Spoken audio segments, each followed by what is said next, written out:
What if your tumor represented a giant ball of unprocessed, unconscious childhood wounds? What if getting cancer had less to do with lifestyle and much more to do with emotions you stuffed down and refused to process? What if processing our emotions can help prevent a cancer reoccurrence? When I was diagnosed with bone cancer at 35 years old, I was an extremely healthy eater. I ate salads and green smoothies and berries and made sure I had vegetables every day. Every Sunday after my yoga class, I would walk to the organic co-op down the street from my house and have a double shot of wheatgrass. I was also someone who loved exercise. I moved my body every day through surfing, hiking, biking. I lifted weights in the gym. I also loved reading about nutrition and how I could optimize my diet for better health. I didn't smoke cigarettes, and I did drink alcohol, but very moderately and only at social occasions. It just didn't make sense to me. Like, why did I get cancer? I mean, what gives? In this video, we'll look at cancer and how emotions can play a big role. And I'll give you 6 ways to help you process your emotions during and after treatment. My name is Crystal. I'm an 8-year cancer survivor, meditation teacher, and mindset coach who leveraged meditation and visualization to overcome a rare and difficult to treat bone cancer. I'm here to share what I learned to teach cancer patients how to use their minds to help heal their bodies. It's important to note that I don't recommend anyone forego treatment, and nothing here is meant to replace that. Rather, I'm here to tell you that your mind, your emotions, your nervous system can and will play a huge role in how well your body responds to treatment. First, let's look at the evidence already out there for how suppressed or unresolved emotions can affect whether we get cancer in the first place. The most well-known example is the ACE study. ACE stands for Adverse Childhood Experiences. This was a large-scale study of over 17,000 participants that found a clear dose-response relationship. The more chronic stress you experienced in childhood, the higher your risk for a wide range of illnesses, including cancer. And this isn't just about extreme abuse. Adverse childhood experiences can include things like growing up with a parent who had addiction, mental illness, chronic conflict, divorce, or emotional neglect. These experiences shape how your nervous system learns to respond to stress. People with higher ACE scores tend to live in a state of chronic physiological stress, often without realizing it. Their bodies never fully learn how to return to safety. I'll leave the link to the ACE quiz below in the description if you want to take the quiz for yourself and see what your ACE score is.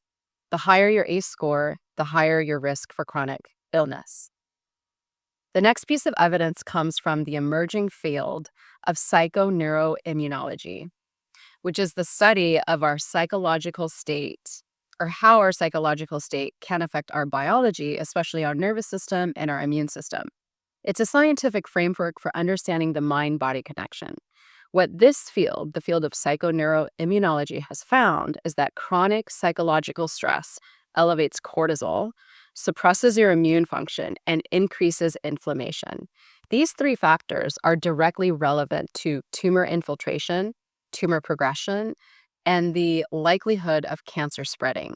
The stress hormones in your body can promote blood supply to tumors, increase DNA damage, and inhibit apoptosis, making it more likely for cancer to take hold.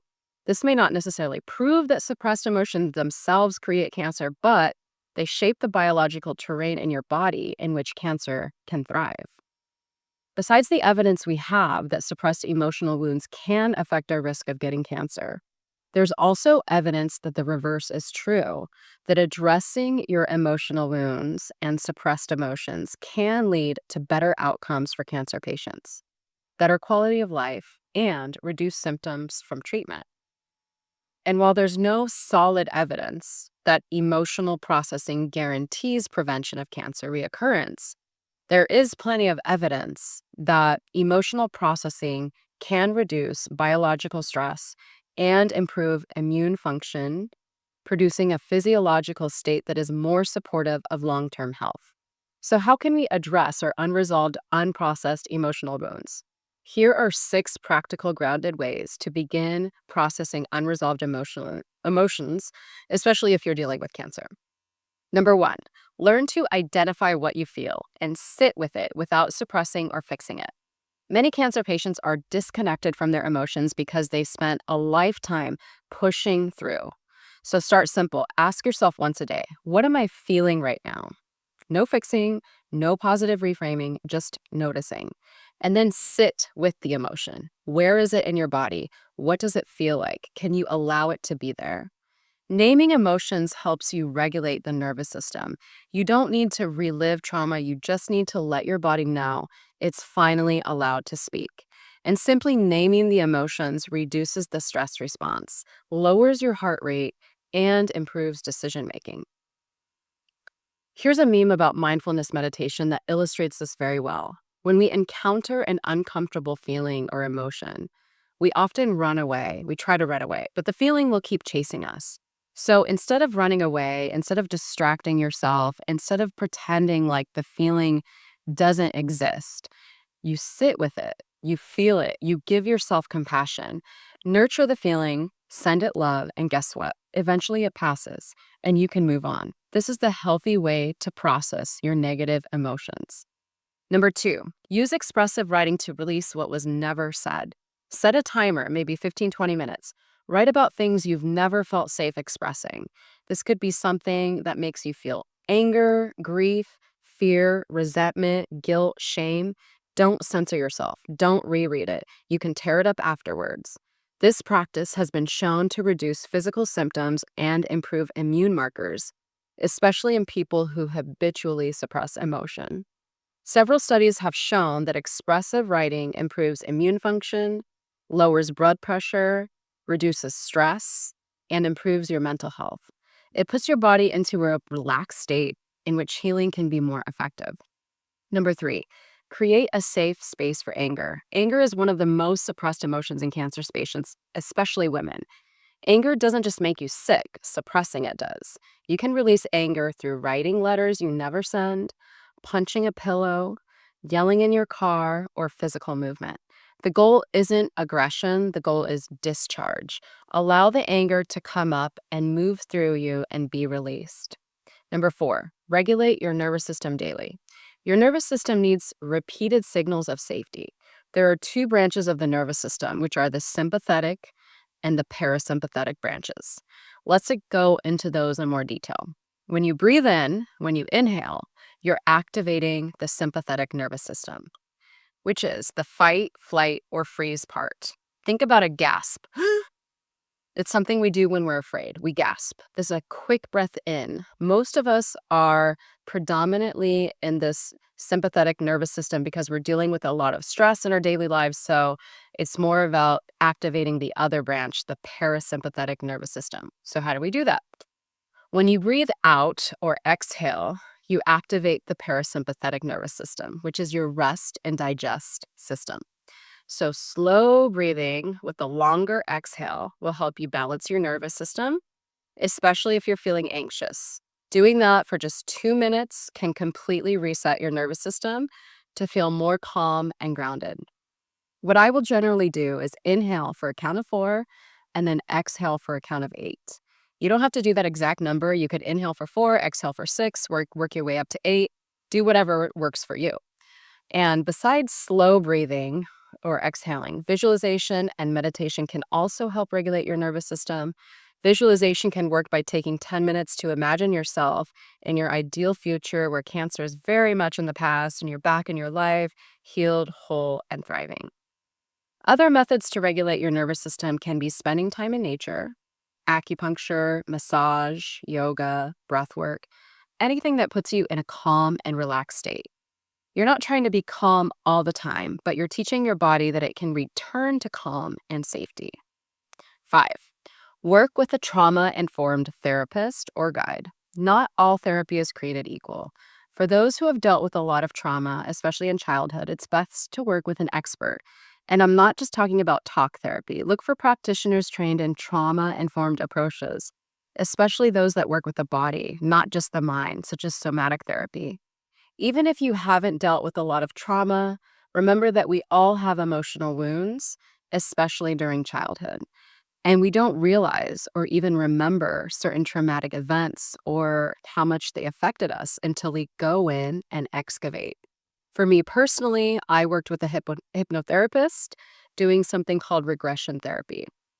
When doing hypnotherapy, several childhood memories emerged that had been too painful for me to deal with as a child. And when these memories came up, I had to deal with some anger and sadness, but luckily I was in a place where I was ready for these events and emotions to come up. And with my therapist, I was able to process them over the next several weeks. This isn't about reliving the past, it's about contemplating what was never completed emotionally. It can be painful to dig up the past and a lot of energy to recover from past wounds, but it's always worth it. Number 6, avoid toxic positivity. You don't need to pretend that you're grateful for cancer for the lessons. Don't cover up what's real with positivity. This is just further suppression of your emotions and why we call it toxic positivity. Gratitude and having a positive attitude is not inherently bad. In fact, it's something we often admire in others. But don't be inauthentic about your emotions. Be honest with yourself about how you're feeling, and don't put pressure on yourself to feel or present yourself any other way than what you are feeling right now at this moment. After recognizing and allowing negative emotions to be there, you can move into a space of gratitude or positivity by focusing on what you appreciate, whether it's the beautiful weather, those people who are surrounding you at this difficult time, or maybe just a gift you received. And maybe one day you will be grateful for the lessons you learned, for what cancer taught you, but you don't need to be grateful for cancer itself. You don't need to pretend like everything is all butterflies and rainbows when it's not. But don't forget to sit with, to feel, and allow the emotions that are really there to emerge and move through you. Avoid the trap of trying to appear to be strong, stoic, and positive. To wrap up, I want to end with this. Cancer is not your fault, but healing does involve your participation. Your body has been carrying your unspoken pain for a long time. Learning how to listen gently, compassionately, can change how you move through treatment, recovery, and life itself, and maybe even treatment outcomes. If this video resonated with you, please know you're not alone. If you'd like more support around the emotional side of cancer healing, subscribe to this channel. We have more coming. I share tools, guided practices, and conversations to help you regulate your nervous system and reconnect with your body during and after treatment. Stay tuned for more. I'd also love to hear from you in the comments. You don't have to share anything personal. Just let me know if this helped or what part of your hurt healing journey you're on right now. Thank you very much.